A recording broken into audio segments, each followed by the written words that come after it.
All right, so I just finished watching Edie Hill 1988's video.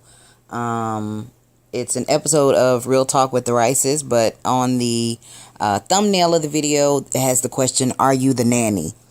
And as soon as I saw this thumbnail, and I clicked the video, and I went straight into it because she has 3 children with her husband. And he's white and she's a dark-skinned black woman. And so immediately when I saw it, I'm like, oh, hell no. Like, I can't believe someone would even come out of their mouth to ask her something like this.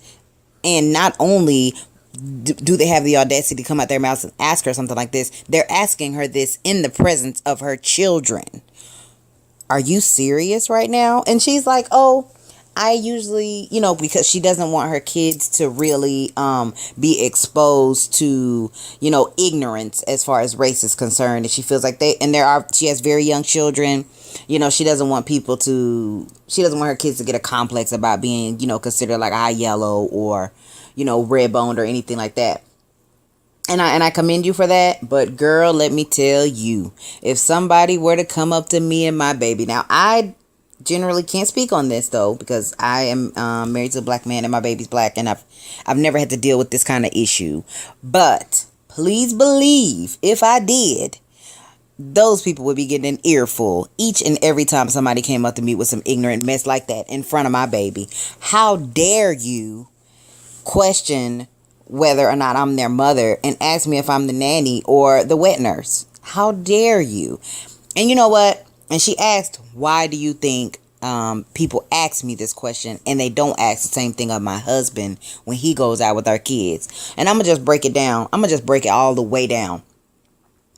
Okay, listen. Black women generally in America are considered to be the least desirable women, and that is just based on things and articles that I've read online. I mean, there was a couple of years ago a point, like every 6 months there was an article coming out about black women being the least desirable of all women and blah blah blah. And there's always these images in the media saying that black women aren't good enough and all this stuff. And I think that a lot of times when people see a black woman, and not only a black woman, a dark-skinned black woman with natural hair, with a white man, they feel like that is something that is odd, or they may feel like, well, why would he choose her? Because as a white man, really, literally, he has the world at his feet. He has his pick of any woman in the world. And so they're like, well, if he could have blonde Becky over here, why would he choose you? That is how a lot of people think. They have very ignorant mindsets. And that is honestly, a lot of people honestly believe that black women are undesirable. The second thing I'm going to say is that because black women are seen as a lot of times objects, people feel like they have access to every part of us, whether that's our hair, whether that's our skin, our bodies, our decisions. It does not matter what you do. If you choose somebody ugly, if you choose somebody cute, if you choose somebody tall, fat, short, skinny, white, black, whoever, people feel like they have open access to black women, and they feel like they have the right to question any decision that you make. And I think my sister-in-law has a similar experience, because my sister-in-law is dark-skinned, but 2 of her daughters are very, very light. Now her and her husband are black, but he's very light-skinned, and their daughters just happen to take after her husband, who is light. And she has gotten that question, I think, of, are those your kids? But what I mean to say is, I don't have personal experience with this, but people, and Emerald, you live in the South. I believe you live in North Carolina. I live in Texas. So I understand that Southern people have a lot of backwards thinking when it concerning race and interracial relationships. Now here in Texas, I'm not gonna lie, there actually are a lot of interracial relationships here. I see a lot of most of the time here in Texas, it's white women with black men. And so most of the time you will see a lot of white mothers in the store with black babies. I see it all the time. And I've never thought in my mind, ooh, I wonder if that's the child's mother. I know that that's the child's mother. But you see, people don't look at white women the same way that they're going to look at a black woman and feel like they have access to your body and your spirit and your emotions and your decisions. And I feel like it's time for us to start backhanding these folks that think that, I know that you don't want to be violent around your children. And I guess in my mind, I'm trying to think of a solution for how you could deal with this, with your children there. But I know you say you don't want to expose your children to, things like high yellow and terms like red boned and things like that. You don't want your children thinking that they're light skinned, but your children are light skinned. And this is something that eventually, like when they start school or whatever the case may be, it's something that's going to come up. And so I definitely think it's something that you guys should discuss with your children and just teach them how to navigate. And I definitely think that it's something that you should confront these people when they're saying these things to you in front of your children. And in that way, and like you said, your son Kane, like he gets upset, when people say that, she's my mommy, she's not the nanny. I think that it's okay for him to do that. And I think that it's okay for you to stand up for yourself, because you have to teach your children there are ignorant people out here, and for the rest of your life, because you are black and you are white, you're going to be dealing with ignorant people and ignorant people's biases and ignorant people's prejudices. And they have to know how to navigate that early. And that's part of the thing that comes with having black children, whether they're light, dark, can pass for white, whatever. You are black still in this country, and we always have to teach our children from very early on. You have to learn how to navigate race. People are going to bring it up as soon as you walk in the door, because it's the first thing they see. They're going to be questioning your kids. Like when they go to school, when they start school, that's going to be the question. Is your mom black?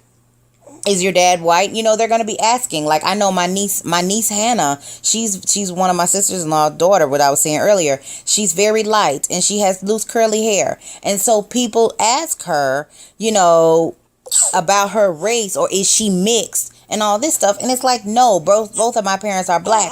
But this is something that she has had to learn to deal with because of people's ignorance. They feel like black people can't have light-skinned kids, or, black people can't have light skin, or black people can't have curly hair, or just whatever the case may be. And I think it's very important for your children to learn there's ignorance in this world, and you have to learn how to deal with it. And I don't believe that being a turn the other cheek person is the most effective way to deal with that. I honestly don't.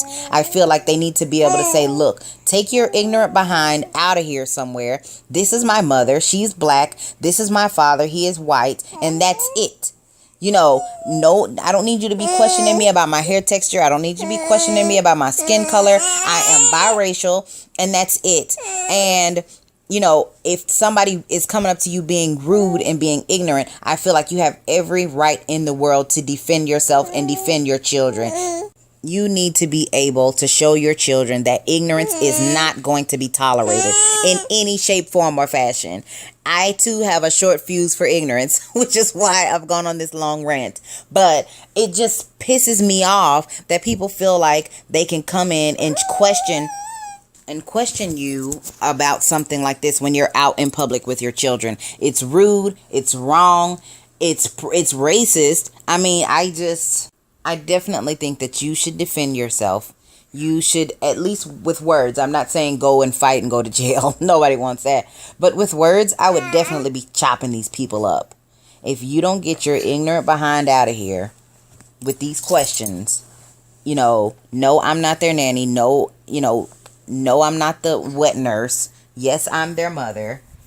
You need to go and get some education and read some biology books or something, because this is totally possible when you are dealing with two different races. And it's also totally possible even when you're just dealing with two black people, because like my daughter, she's not light skinned by any means, but my husband and I are both dark, and my daughter is a little bit lighter than us. She's a couple of shades lighter than us, and that happens, you know. And I know, like I said, couples where it's like both parents are black and they will have just a very light child. Sometimes it reaches back to, you know, maybe great granddaddy or granddaddy, or, you know, somebody who might have been you know, mixed way back in the genes, and, you know, the child come out with light eyes, or, you know, that happens because of our history in this country. So many of us have different mixes and things in our history because of slavery and things like that. And so that's very much possible, no matter if you're dealing with two black people or if you're dealing with white and black, or whatever. You know, black people come in all shades, from white all the way to, you know, purple, blue, black. You know, we come in all shades. So, you know, I'm tired of the ignorance, and I feel like you definitely should defend yourself around your children and teach them how to deal with people who are going to be saying these ignorant things around them. I know that we try as hard as we can to protect our children from the world and protect them from all the ignorance that's out here, but you're not going to be able to do it forever. And this is something that they're going to have to learn to deal with. And it's sad to say, and I think about this with my daughter all the time, with her being a little black girl. I think of how I'm going to have to teach her to navigate this world, and how to navigate the different racist and prejudiced views that are prevalent in American society towards black bodies. And the fact is, even though your children are biracial, you know, they are still considered black. It's still the one drop rule. You know, when people see your babies, they are going to be coded as black, and you know, that's just the reality of it, you know. And so with that being said, they don't have the luxury of being shielded from race. They don't have the luxury of being protected from race and racism, because you're born into it. You were born with it, and they have to know how to defend themselves from ignorance. They do. And I just encourage you to definitely keep talk to them about it. I wouldn't say, don't say words like high yellow and red bone and light skinned and things like that around your kids. Say those words, because they need to understand the terminology, and they're not going to have a complex. It's about being educated, you know, and about being informed from the gate, so that they know how to deal with these situations. You know, I've never been a light-skinned person, and I don't necessarily know those experiences. I can't speak from that perspective, but I definitely think that it couldn't hurt for them to know how to navigate that space, because that is a space that they're going to be occupying for the rest of their lives as light-skinned black people and as biracial people. So, girl, I feel so bad and so pissed off for you, and I wish that I was there so that I could punch those people in the face who were saying those things to you. I really wish that I was. But for now, I would definitely at least start the conversation with your babies. Start the conversation. Talk about history. Talk about the history of this country. It's something that they're gonna have to learn. And I know you feel like they're too young, but honestly, in my family, and I don't know how it was in yours, but in my family, you know, that's race and slavery and the history of this country is something that my mother put in me from as far back as I can remember.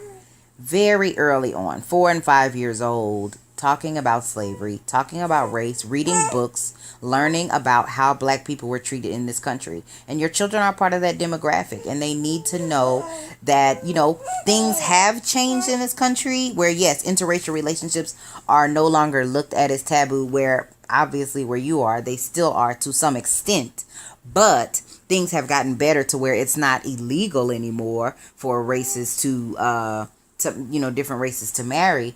But there is a reason why our family may be looked at in a certain way, and it also has to do with our location, because I know up north and in different parts of the country, maybe on the West Coast, interracial couples is nothing. Like, it's all over the place, it's everywhere, so it's not a thing.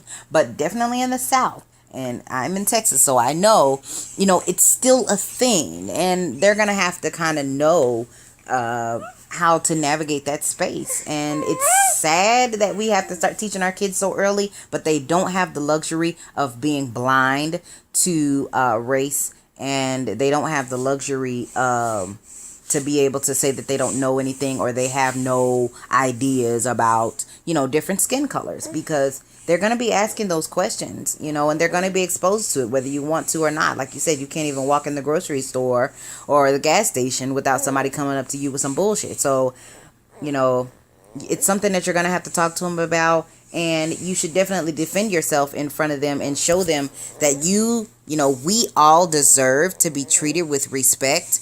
And no matter what our skin color, we're all human, and we all deserve to be given that human common decency. And sometimes sometimes people may feel that black people don't deserve that same kind of decency, and that's a sad truth, but you have to fight for that right.